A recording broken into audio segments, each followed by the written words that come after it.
Hello, everyone, and welcome back to Maggie and Ferocious Mondays. Today, we will be reviewing our first segment of episode 9 of season 1 of Maggie and the Ferocious Beast. Season 1, episode 9, Flim-Flam-A-Fiddle.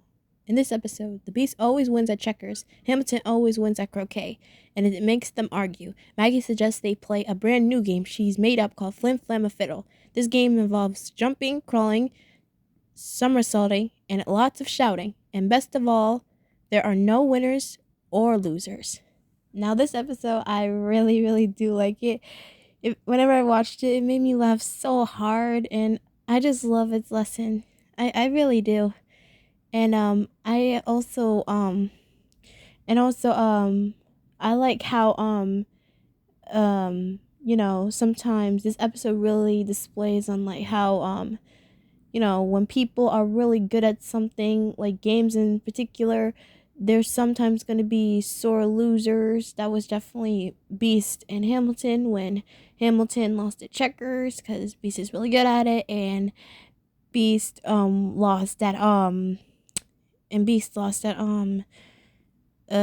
croquet, which made him when he hit the. And I also love when he hit the croquet ball. He managed to make the ball fly all the way to Mooville. It was really, really funny, and we even heard the cows in the background, which was really funny too. And this is actually one of the few times Maggie actually has to really, like, I don't want to say fight, I don't want to say fight because I would never in a million years think of this friend group fighting physically at all.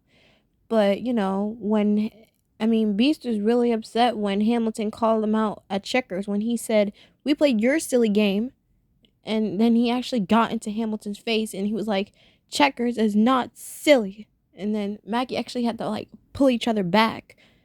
That she had to go into the middle of them and actually like push them each other back. Like that that's actually me.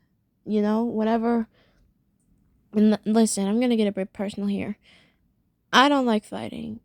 And there were some people around me that like sometimes whenever it came to me being in friend groups, I would most of the time I would either be one of the two. I would either be the mother in the group or the peacemaker. Nowadays I feel like I'm more of the mother. I'm more of the mother because, like, sorry about the sirens, because people around me, since I'm in high school and people around me are getting more mature, they don't really physical fights. They're not only allowed in my school, not allowed in my school, thank God, but like people just nowadays like talk things out. They do say no words, but I mean, it's just, it's part of life. Like, and like sometimes it's not really fun for me, but something tells me like, I have to somewhat get in the middle of it, even though it's not good for me. But like, sometimes I might have to like, when I was when I was in middle school, I sometimes have to like pull somebody back, and it didn't really do me. I wouldn't say it was the right thing for me to do, but it made me in some way feel good, but it kind of also got me in trouble. And my parents always told me to not really be in other people's, you know, fights and stuff like that, because, if you try to get yourself in it when it doesn't even involve you, you're possibly gonna get yourself into trouble too. And ever since then, I never. I am still somewhat the peacemaker slash mother in my friend group, but in general, what I'm trying to say is that it's not really best to get into like other people's fights. But when it comes to Maggie, like, she was able to separate the two. Basically, before we're going on this whole tangent, Maggie at that moment was really embedding being the peacemaker of the group. Not saying any of them will physically fight with each other, which I don't like. But all I'm saying is that, I feel like this is one of the rare few moments where Maggie actually has to, like, quote unquote, get physical, which really irks me to say, because this show doesn't have any physical anything at all, but, she had to break it up somewhat.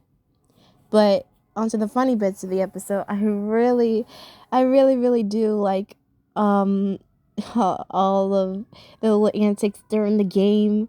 They're all and I especially like it when they all say the name wrong. It's just sorry about the fire truck. I'm sorry. Let's just let this pass. Okay, but anyway, I just love the way they're saying all the different names. It's just so funny. You have to watch the episode. I can't say them all. I can't think of them all in the back of my mind. It's really, really funny. Darn these fire trucks today. Okay, I'm just gonna let this pass by. But anyway, and they're running around in circles. They're hissing like snakes. They're doing cartwheels. And the Beast's cartwheels were in particular the funniest. They were really, really funny. But, yeah. They were really, really funny. And towards the end of the episode, they're all just like lying down in the grass. Like, they're just lying down in the grass. And then Hamilton and Beast are asking Maggie who won. And then she said, nobody wins or loses this game. I just made it up. And they have no problem with it at all. And I like towards the end of the episode, they're like, so what was the game called again? And then Maggie was like, I forgot. And then they all fell asleep in the grass. And I love the animation, how it imprints their marks on their bodies on the grass, which is so nice. So overall, I for one really, really, really liked this episode. It was funny, and it's ironic that we have two episodes in a row where we have characters falling asleep somewhere. How ironic. It's just really, really funny. And I adore this game. I adore this episode very much. And I also like the message, Actually, there's two messages. It's okay to be a sore loser, but it's not right to be a sore loser. You can still play games, and it's okay if you lose, as long as you're having fun. And a second message, mostly embedded by Maggie, sometimes the best games are the ones that friends make up together. So, yeah. I'm going to have to give this episode a 10. I really, really like it. It's really good. It's funny, and the messages are really, really good. And something I feel like kids could really hop on board to. And who knows? Maybe they might even try playing Flim-Flam-A-Fiddle themselves. I think I tried playing with my cousins one time, but it just turned into a pillow fight mixed with tag. It was running all over my grandmother's china. Luckily, we didn't break anything, but she was not amused. Oh boy. Not so good times. Just kidding, they were great times. Speaking of great times, we have another great episode coming up. So, tune in to me next time as we will be reviewing our second segment of our 9th episode. Season 1, Episode 9B, A Beastly Garden. See you all next time. Great, googly moogly.